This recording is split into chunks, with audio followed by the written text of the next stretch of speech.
바라기는 오늘 말씀을 통해서 우리에게 하늘의 위로가 임하기를 축복합니다. 성경의 맨 마지막 책인 이 요한계시록은 사도 요한이 반모섬에서 본 것을 기록한 묵시입니다. 특히 오늘 우리가 읽은 본문은 사도 요한이 마지막으로 본 장면을 기록한 것입니다. 이는 성경의 결론이자 우리 인생의 결론이기도 합니다. 그러면 하나님께서 과연 사도 요한에게 그 마지막으로 기록할 묵시로 무엇을 보여주셨을까요? 저는 오늘 본문을 통해서 우리가 장차 천국에서 누릴 세 가지 차원의 영원한 기쁨을 소개하고자 합니다. 첫 번째는 바다가 없는 기쁨, 두 번째는 결혼의 기쁨, 그리고 마지막으로 만남의 기쁨입니다. 우리가 장차 천국에서 얻게 될 이 기쁨의 소망이 오늘 우리가 흘리는 모든 고통의 눈물에 대한 위로가 되기를 축복합니다. 우리 첫 번째부터 천천히 살펴보겠습니다. 먼저 바다가 없는 기쁨입니다. 우리 1절을 다시 한번 읽어보도록 하겠습니다. 또 내가 새 하늘과 새 땅을 보니 처음 하늘과 처음 땅이 없어졌고 바다도 다시 있지 않더라. 아멘. 바다가 없다고 이야기합니다. 여러분, 사도 요한은 새 하늘과 새 땅을 보았습니다. 지금 바라보고 있습니다.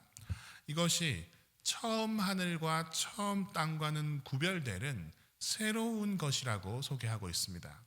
여러분, 여기서 처음 하늘과 처음 땅은 우리가 창세기 1장 1절에서 읽었던 태초에 하나님이 천지를 창조하시니라 하셨을 때의 천과 지입니다.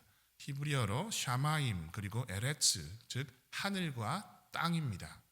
즉 피조 세계의 모든 것을 포함하는 제휴적인 표현입니다. 그래서 온 우주를 의미합니다. 그러니까 요한이 지금 새 하늘과 새 땅을 보고 있는 것은 새로운 우주를 의미합니다. 그러니까 이 새로운 우주는 옛것, 지금 우리가 지금 여기 살고 있는 이 옛날 우주와는 본질적으로 다른 우주라고 할 수 있습니다. 여러분, 처음 우주가 일시적이고 잠정적이고 그것이 끝이 있는 것이라면 새로운 우주는 영원한 것입니다. 그래서 우리는 이것을 천국이라고 부릅니다. 이 새로운 우주로서의 이 천국은 우리가 지금 살고 있는 옛 우주의 모습을 지닌 상태로 그 형태로 새롭게 갱신될 것입니다. 이것은 오늘 우리가 본문 바로 다음 구절인 우리 요한계시록 21장 5절에 보면 내가 만물을 새롭게 하겠다라고 말씀하시는 말씀에서도 알 수 있습니다. 이는 원래 있던 형과 태를 지닌 상태로 새로운 우주는 새롭게 갱신될 것을 의미하고 있습니다. 여러분, 사도 요한은 우리가 장차 가게 될 이 천국을 지금 목도하고 있습니다. 그런데 이 장면은 사실 이사야서의 예언에서 이 성취되는 장면이라고 할 수 있는데요. 제가 이사야서 65장 17, 18절을 제가 한번 읽어드리겠습니다. 여러분이 이사야서를 제가 읽어드릴 때에 오늘 본문하고 굉장히 유사하다는 것을 느끼실 겁니다. 제가 읽어드리겠습니다. 보라, 내가 새 하늘과 새 땅을 창조하나니 이전 것은 기억되거나 마음에 생각나지 아니할 것이라. 너희는 내가 창조하는 것으로 말미암아 영원히 기뻐하며 즐거워할지니라. 보라, 내가 예루살렘을 새로운 즐거운 성으로 창조하며 그 백성을 기쁨으로 삼고. 아멘. 여러분, 굉장히 유사하지 않습니까? 근데 여기서 우리가 가게 될 천국이 어떤 곳이라고 이사야서에서 이야기하고 있냐면 영원한 기쁨과 영원한 즐거움이 있는 새로운 우주, 새로운 하늘과 새로운 땅이라고 소개를 하고 있습니다. 그럼 오늘 우리 본문의 말씀은 이 영원한 기쁨과 영원한 즐거움을 좀 다르게 표현을 하고 있습니다. 1절 하반절에서 보는 것처럼 바다도 다시 있지 않더라, 바다가 없다라고 표현을 하고 있습니다. 여기서 여러분, 바다는 무엇을 상징하고 있을까요? 무슨 의미일까요? 여기서 바다는 우주적인 악의 기원을 의미합니다. 요한계시록을 우리가 읽다 보면 요한계시록 12장과 13장에서 보면 여자의 후손과 싸우는 용과 짐승이 등장합니다. 여러분, 그 용이 서 있는 장소가 바로 바다였다라고 기록하고 있고요. 그 짐승이 나오는 장소가 바로 바다에서부터 나옵니다. 즉 바다라는 것은 이 상징적으로 우주적인 악의 근원을 의미하고 있습니다. 아울러 이 바다는 새 하늘과 새 땅, 여러분 새 하늘과 새 땅은 상대적으로 위쪽에 이렇게 위치해 있다면 이 바다라는 것은 대조적으로 아래쪽에 위치하여 있습니다. 그래서 가장 아래쪽에 위치한 바다는 결국엔 요한계시록 21장 8절에 보면 불이 붙습니다. 그래서 불못이 됩니다. 그리고 우리는 그것을 지옥이라고 부릅니다. 그럼 따라서 사도 요한은 우리가 가게 될 천국을 지금 바라보고 있고, 동시에 우리를 그렇게 괴롭히고 우리를 그렇게 힘들게 하고 못 살게 굴던 이 악의 근원인 바다가 사라졌다라고 지금 이야기를 하고 있는 것입니다. 즉 우리를 죄악으로 이끄는 근원이 사라진 것입니다. 그 악함들이 언제나 우리를 눈물짓게 했던 것이고, 그 죄악은 우리를 죽음으로 몰아갔던 것입니다. 그 근원이 완전히 사라지게 되는 세상이 바로 우리가 가게 될 천국이었고, 지금 사도 요한이 바라보고 있는 장면인 것입니다. 그리고 우리 본문 속에서 이 바다가 사라졌다는 말을 또 다른 표현으로 이렇게 동일한 표현을 하고 있는데요. 우리 본문의 21장 4절입니다. 우리 4절 한번 같이 읽겠습니다. 시작. 모든 눈물을 그 눈에서 닦아주시니 다시는 사망이 없고 애통하는 것이나 곡하는 것이나 아픈 것이 다시 있지 아니하리니 처음 것들이 다 지나갔음이러라. 아멘. 자, 악의 근원인 바다로부터 우리는 수많은 사망과 애통과 곡과 아픔이 있었습니다. 그것들로 인해서 우리는 많은 눈물을 흘려야 했습니다. 여러분, 우리 인생에서 일어나는 많은 고통의 문제, 이 문제에 우리가 직면하곤 합니다. 여러분, 우리가 극심한 고통을 만났을 때 우리는 그것을 도무지 이해할 수 없을 때가 너무나도 많습니다. 저는 우리 박안서 작가의 작품을 좋아하는데요. 특히 가끔 머리를 식힐 때에 그분의 수필을 많이 읽곤 합니다. 그런데 제가 그분의 글 중에서 가장 무겁게, 가장 마음 아프게 읽었던 글이 있습니다. 바로 사랑하는 아들을 하루아침에 교통사고로 잃은 경험을 하고 나서 그분이 낸 글이었습니다. 그 제목만으로도 얼마나 큰 애통이 느껴졌는지 모릅니다. 그 제목이 바로 한 말씀만 하소서였습니다. 한 말씀만 하소서. 이 얼마나 애간장이 녹는 듯한 고통의 시간을 보냈을지 상상하기도 힘들었습니다. 그분이 하나님께 어떤 말을 하고 싶었는지 느껴졌습니다. 저는 여러분이 상대적으로 정말 작은 고통을 겪기도 하고요, 또는 우리 박완서 작가와 견줄 만한 큰 고통을 겪고 오셨다고 생각하고 있습니다. 왜 우리의 삶에 이러한 고통들이 있을까요? 비유적으로 말하자면 그것은 아마 우리가 불가피하게 바닷가에 살고 있기 때문일 겁니다. 여러분, 사랑하는 주님의 성도 여러분, 우리가 사는 이 바닷가의 삶이 우리를 눈물 짓게 할 수 있을지는 모르나 우리의 현재의 고난이 장차 우리에게 나타날 영광과 좋게 비교할 수 없음을 믿으시기를 바랍니다.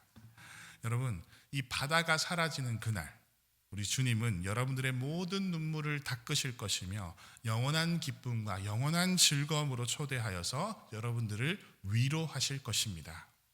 우리 두 번째로 우리가 천국에 갔을 때 누리게 되는 두 번째 기쁨으로 결혼의 기쁨을 한번 생각해 보도록 하겠습니다. 우리 사도 요한은 또 다른 장면을 봅니다. 우리 본문 2절을 다시 한번 읽겠습니다. 시작. 또 내가 봄에 거룩한 성 새 예루살렘이 하나님께로부터 하늘에서 내려오니 그 준비한 것이 신부가 남편을 위하여 단장한 것 같더라. 아멘. 여러분, 거룩한 성 새 예루살렘이 하나님께로부터 하늘에서부터 이렇게 내려오는 장면을 사도 요한이 또 보고 있습니다. 여러분, 그 모습이 마치 신부가 남편을 위하여서 자기 자신을 단장한 것 같은 아름다운 자태라고 이야기를 하고 있습니다. 여러분, 이게 어떤 장면일까요? 바로 결혼식 장면입니다. 여러분, 이 결혼식의 남편은 누구이십니까? 우리가 요한계시록 이전에 19장을 보면 우리는 본문에서 그 혼인잔치의 남편이신 어린 양 예수 그리스도이심을 알 수 있습니다.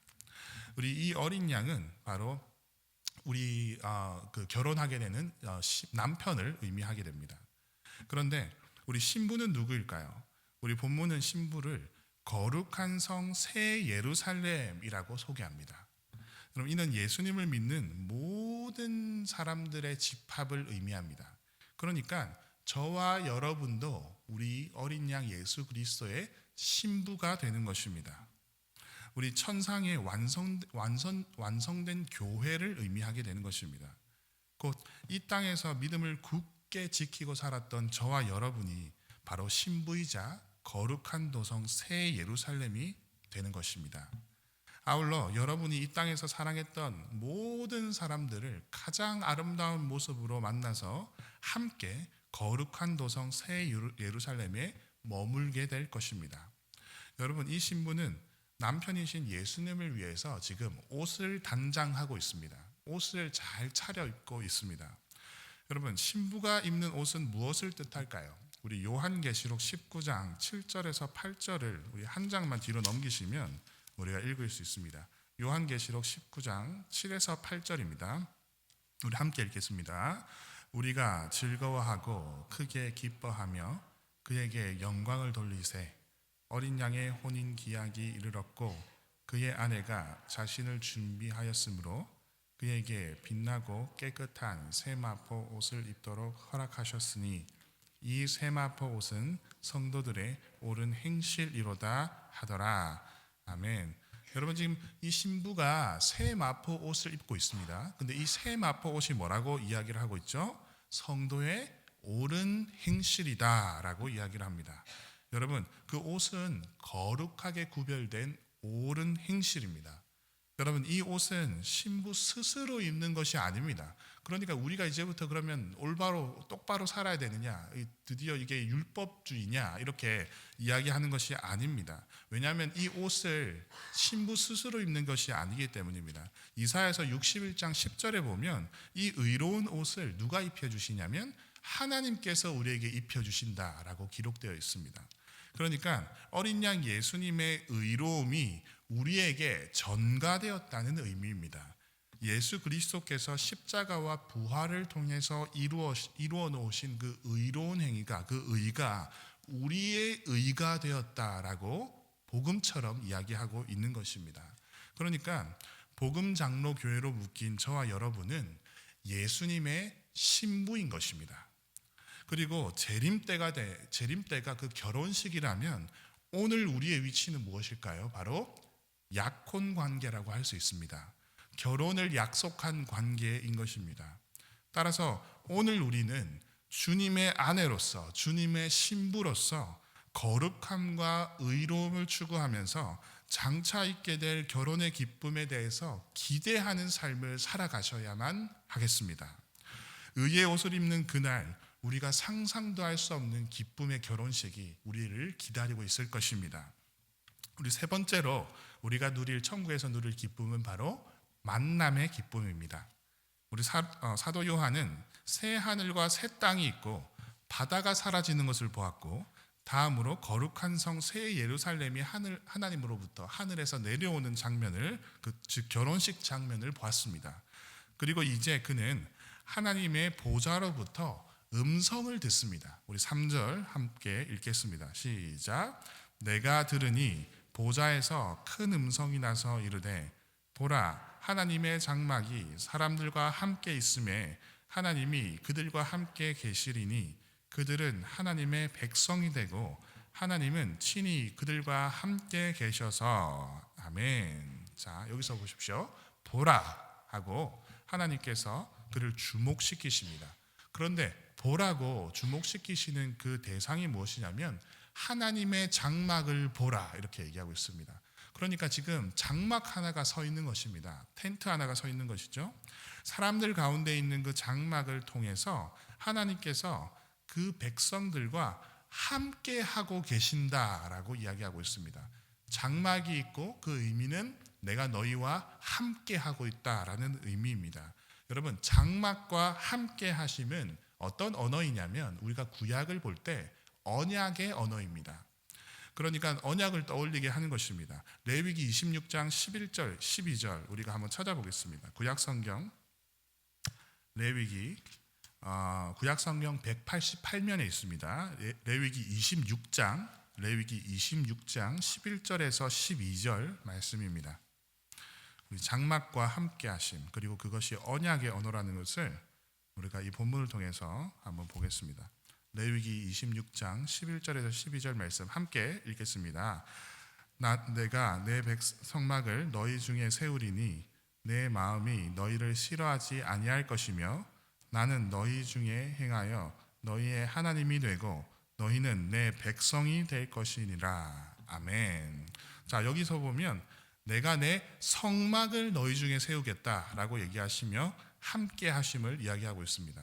나는 너의 하나님이 되고 너희는 내 백성이 될 것이다. 이것을 우리가 무엇이라고 하냐면 언약 관계라고 부릅니다. 하나님께서는 그 백성과 언약 관계를 위해서 만남의 수단으로서 무엇을 세우셨냐면 성막을 우리에게 주셨습니다. 자, 오늘 본문의 3절과 매우 유사한 언어들입니다. 자, 그렇다면 이것은 무슨 뜻일까요? 죄로 인해서 하나님과 철저히 단절되었던 우리가 예수 그리스도의 새 언약을 통해서 하나님과 영원히 함께 즐거워하게 된다는 의미를 가지고 있습니다. 그래서 우리는 그리스도 안에서, 예수 그리스도 안에서 하나님과 영원히 함께 즐거워하게 될 것입니다. 여러분, 하나님은 사랑이십니다. 우리가 장차 가게 될 천국은 사랑의 원천이신 하나님으로부터 흘러나오는 사랑으로 가득한 우주가 될 것입니다. 죄로 인해서 하나님을 부분적으로 알고 사랑할 수밖에 없었던 우리 역시 천국에서 하나님을 온전히 알고 온전히 사랑할 수 있게 될 것입니다. 그래서 고린도전서 13장 마지막 지점에서 그 사랑의 영원한 가치를 우리에게 가르쳐주고 있지 않습니까? 여러분, 사도 바울은 이 땅에서 우리가 하나님을 알고 사랑하는 것을 우리 부분적으로 마치 거울을 보는 것처럼 희미하게 될 것이지만 우리가 천국에서 하나님을 온전히 알고 진실되게 사랑할 수 있는 완전한 지식을 얻게 될 것이라고 이야기를 했습니다. 그래서 천국까지 우리 가지고 갈 수 있는 가장 큰 가치는 믿음, 소망, 사랑, 이 세 가지일 것인데 그 중에 제일은 무엇이라고 가르쳤죠? 사랑이라고 가르쳤습니다.